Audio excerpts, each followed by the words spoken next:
시편 90편의 말씀은 시편 중에 모세가 기록한 유일한 시편 한 편이 되는데 시편이 되는데 이 모세의 기도라고도 제목이 되어 있습니다.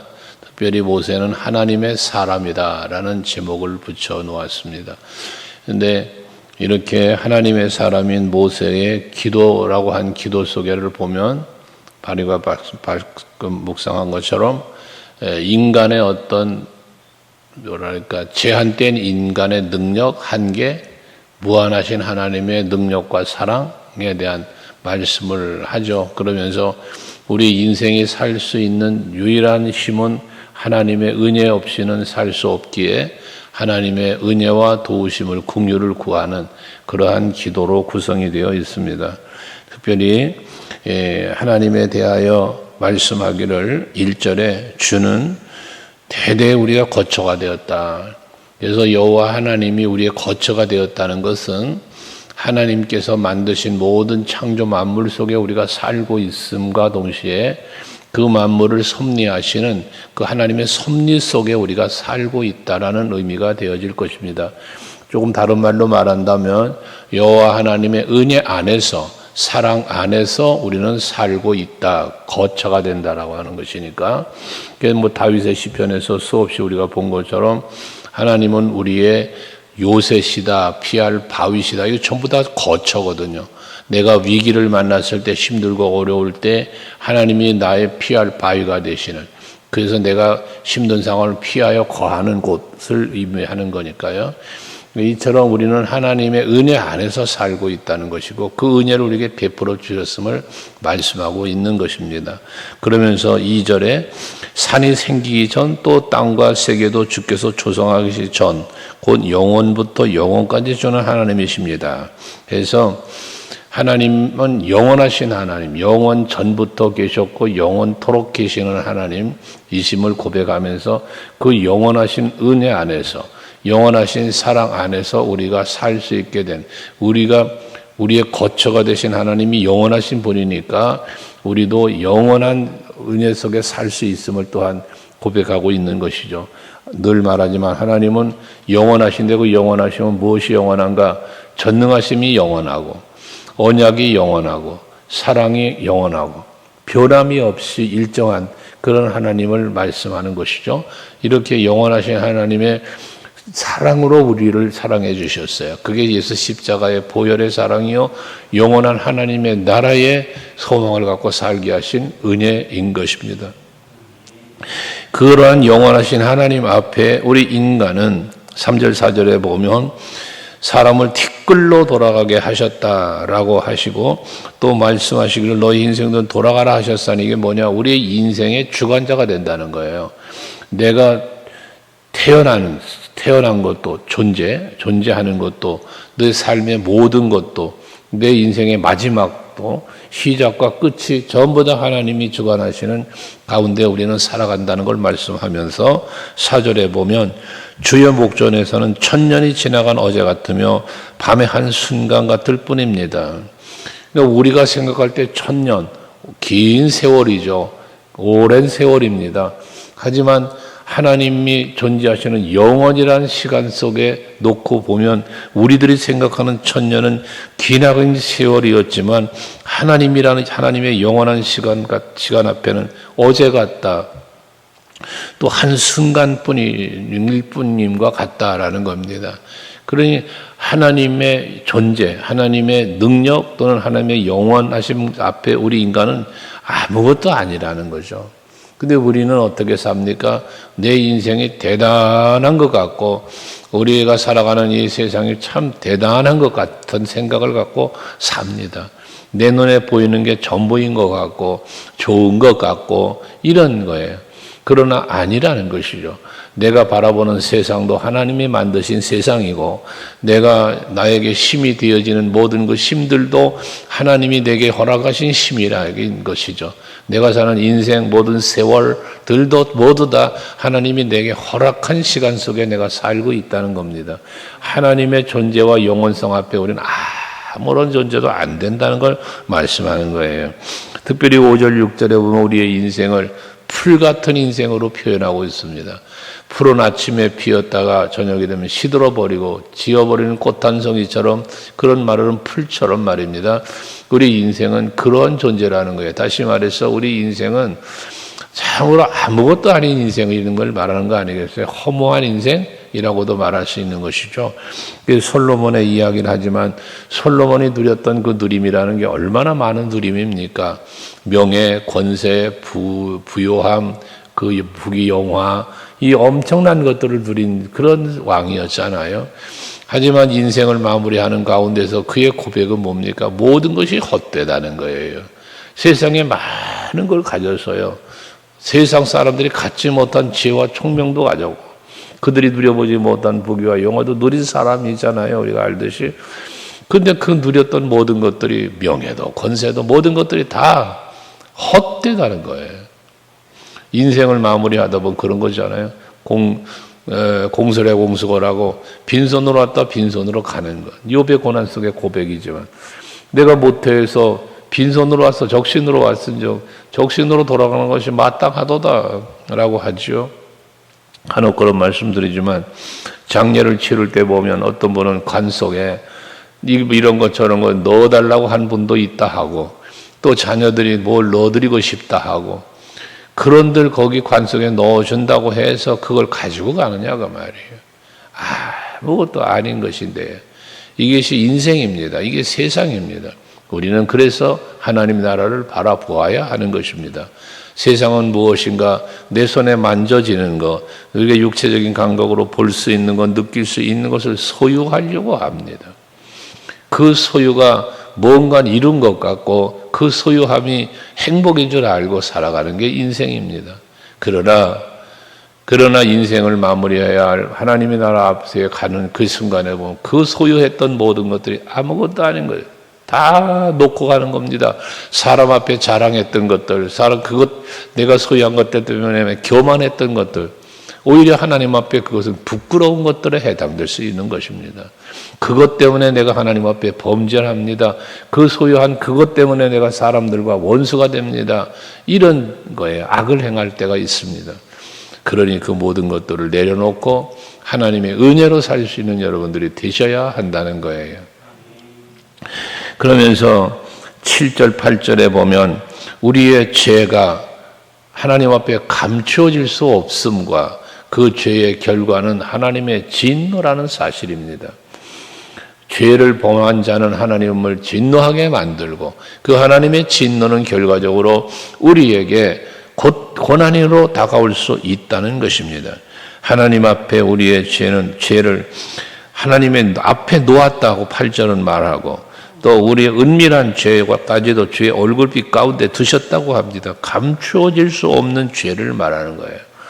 하나님 앞에 모든 죄는 다 드러나는 거예요. 하나님 다 보고 있고 다 알고 있다는 것이죠. 그런데 그 모든 죄는 어떻게 돼요? 하나님의 노에 소멸되고 주의 분내심에 놀라나이다 라고 말합니다. 우리가 여기서 말하는 죄는 무슨 죄겠습니까? 잠시 있다 사라지는 풀 같은 인생인데, 그럼에도 불구하고 그 욕심으로 지은 죄, 세상 것이 전부인 양 착각하며 살아왔던 죄, 영혼을 다스리고 모든 것을 주관하시는 그런 하나님을 잊어버린 채 살아가는 죄, 이거 다 죄잖아요. 이 관역을 빗나갔다는 말씀을 지난주에도 드렸지만, 죄는 빗나간 삶, 잘못된 방향으로 살아가는 게 죄란 말이에요. 그게 죄인의 길이란 말이에요. 하기에 이제 우리는 그러한 잘못된 길을 가니까 하나님의 영광에 이르지 못했다고 했던 것처럼, 우리는 이제 하나님의 영광을 바라보며 하나님을 생각하면서 감사하면서 은혜 안에서 사는 여러분들이 되시자는 겁니다. 그러면서 이어진 말씀도 10절에 보면 우리 연수가 70이요 강건하면 80이다. 우리의 자랑은 수고일 뿐이고 그 모든 것들은 다 슬픔뿐이고 신속히가 아니에요. 아무것도 아니라는 거예요. 여기 70이다 80이다 했습니다. 요즘 시대 100세 시대랍니다. 뭐 좀 더 연장됐다네요. 110세 시대라고 그런다는데, 여러분 좋습니다. 사람이 사는 것이 100세요. 길면 건강하면 110세라고 칩시다. 그거면 엄청난 세월, 긴 세월을 산 거죠. 우리의 시선으로 볼 때, 판단으로 볼 때는요. 그러나 하나님의 영원한 시간 앞엔 그것조차도 아무것도 아니라는 것입니다. 그 지난 날을 돌아보면 여기 표현된 대로 그 연수를 자랑할 수 있는 건 전부 다 수고와 슬픔뿐이다. 그 100년이란 세월을 사는 동안에 살아온 날을 돌아보니 수고한 것뿐이요, 슬픔뿐이에요. 모든 것이 아무것도 아니라는 것이에요. 왜 인간의 범죄로 인하여 하나님께서 주신 우리 인생을 뭐라고 했으면 네가 수고하고 땀 흘려야 먹고 살 것이다. 우리 인생은 그런 거예요. 하기 때문에 긴 인생만을 자랑할 것이 아니라 하나님 앞에 내가 지금 어떠한 모습으로 살고 있는가를 살펴볼 수 있는 우리들이 되어야 한다는 거예요. 단순히 아침에 해 떴다, 저녁에 밤에 해지 멀었다, 잠자자, 자고, 일어나고 밥 먹고 살고, 자고, 일어나고 밥 먹고 살고, 아무런 의미 없는 100세, 아무런 의미 없는 70세, 80세가 무슨 의미가 있느냐는 것입니다. 하나님 앞에 서는 날에 합당하게 사는, 하나님의 영광, 하나님의 뜻을 찾아 행하는 그러한 하루를 살아도 그러한 하루를 살 때 그것이 복이요, 그것이 우리가 하나님 앞에 설 때 아름다운 모습이 아니겠느냐는 것입니다. 항상 우리 좀 스스로를 살펴 내가 거하는 장소가 어디며 내가 하는 일이 무엇인가, 그러면서 왜 내가 이곳에 머물며 왜 내가 이 일을 하는가라는 그 왜에 대한 답은 하나님의 영광이 되고 하나님의 나라를 준비하는 것이어야 그것이 진정한 행복한 인생이요 복된 삶이라는 것입니다. 그러면서 주의 능력, 노여움과 주의 진노의 두려움을 누가 알겠습니까? 라는 고백을 하면서 12절에 우리에게 우리 날 계수함을 가르치사 지혜로운 마음을 얻게 하소서라고 했습니다. 하나님께서 긍휼을 베풀어 주시길 원하는 첫 번째가 뭐냐면 우리 마음에 지혜를 달라는 거예요. 그래서 그 지혜로 무엇을 하길 원하냐? 우리의 날수를 계수함을 가르쳐 달라. 여기서 날수를 계수한다는 건 내가 뭐 80살을 살았냐, 70살을 했냐, 100세를 살았냐, 그 나이 숫자 계수하는 걸 말하는 게 아니에요. 하나님 앞에 구한 지혜로 날수를 계산한다는 것은 하나님이 보시기에 합당하게 사는 날을 헤아리는 거예요. 내가 지금이라는 시간을 어떻게 살고 있는가, 무엇을 위하여 살고 있는가를 헤아려 볼 수 있는 지혜를 말하는 것입니다. 여러분, 아무런 의미 없이 목적 없이 방향 없이 살아가는 것이 무슨 의미가 있겠어요? 무슨 의미 있는 삶이겠어요?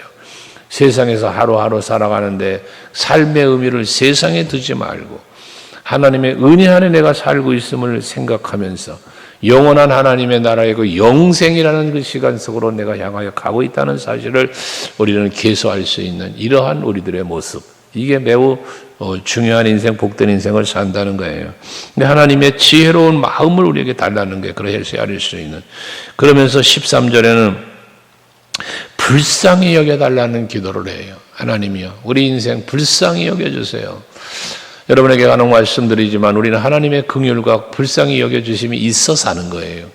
그 불쌍히 여기심 때문에 우리는 구원받은 거예요. 그 불쌍히 여기심 때문에 우리는 하나님의 나라를 바라보면서 사는 거예요. 이게 하나님의 긍휼이죠. 그러니까 아침마다 여러분 오셔도 기도하실 때 꼭 기도하시라고 그랬잖아요. 하나님이여 나를 긍휼히 여겨 주시옵소서. 하나님이여 나를 불쌍히 여겨 주옵소서. 그 하나님의 긍휼하신 마음과 불쌍히 여기시는 마음이 우리에게 임할 때 우리는 그 은혜 안에 살게 되어지는 것입니다. 하나님의 긍휼하심이 없이 우리가 어떻게 살겠어요? 그러니 그 긍휼을 입어야 되겠는데 예수께서 말씀하신 팔복 가운데 보면 하나님의 긍휼을 입는 방법이 무엇이냐? 긍휼히 여기는 자가 긍휼히 여김을 받을 것이라고 말씀합니다. 여러분, 우리는 서로를 향하여 긍휼을 베풀 줄 아는 삶을 살자는 것입니다. 그것이 곧 하나님의 긍휼을 입는 비결이기 때문에 그런 것이에요. 14절의 말씀에 보면 15절도 마찬가지 우리를 기쁘게 해달라, 만족하게 해주시고 즐겁고 기쁘게 해달라고 합니다. 이것이 하나님께서 우리에게 베푸실 은혜인 것이죠. 우리는 하나님을 기쁘시게 해드리자라는 말씀을 하고 있습니다. 모세는 지금 하나님 앞에 기쁨과 즐거움을 달라고 기도를 하고 있습니다. 맞습니다. 하나님이 우리에게 허락하시는 즐거움, 하나님이 우리에게 허락하시는 기쁨, 그 그것이 있어야 우리는 기쁘고 즐겁고 행복한 삶을 사는 것이에요. 그런데 그 기쁘고 우리가 즐겁고 기쁠 수 있는 이 비결이 무엇이냐? 로마서 5장에서 말하는 것처럼 그리스도 예수로 말미암아예요. 그리스도 예수로 말미암아 우리가 하나님과 더불어 화평을 누린다는 거예요. 하나님과의 관계가 화평한 관계가 되어질 때에 거기에 즐거움이 있는 거예요. 그게 행복한 거예요. 그래서 우리가 찬송도 부르지만 주 안에 있는 나에게 딴 근심이 있으랴. 여러분, 십자가 밑에 나아가 내 짐을 풀어놓는다는 거예요. 수고하고 무거운 짐진 자들아 다 내게로 와라. 내가 너를 쉬게 하리라. 그러니까 예수 안으로 내가 자꾸 나아가고 들어가는 것이 즐거움이요 기쁨인 것이 되는 거예요. 그러니 하나님의 긍휼을 구할 때에 그러한 기쁘게 해달라는 기도를 하는 거죠. 여러분들 오늘도 하루를 사실 때 즐겁고 기쁜 하루를 사시려면 방법은 하나입니다. 예수 안으로 들어가는 겁니다. 하나님의 은혜 안으로 내가 들어가는 겁니다. 그 안으로 들어간다는 게 무엇입니까? 은혜를 헤아리는 겁니다. 하나님이 내게 베푸신 사랑을 헤아리는 거예요. 그러면서 감사함으로 들어가는 거예요. 은혜의 문을 열고 그 안으로 들어가는 그 문을 여는 열쇠는 감사합니다. 믿음입니다. 그 믿음으로 감사로 그 은혜의 문을 열고 들어가 주님의 품 안에서 은혜 안에서 즐겁고 기쁜 하루를 살 수 있는 여러분 되시기를 바랍니다.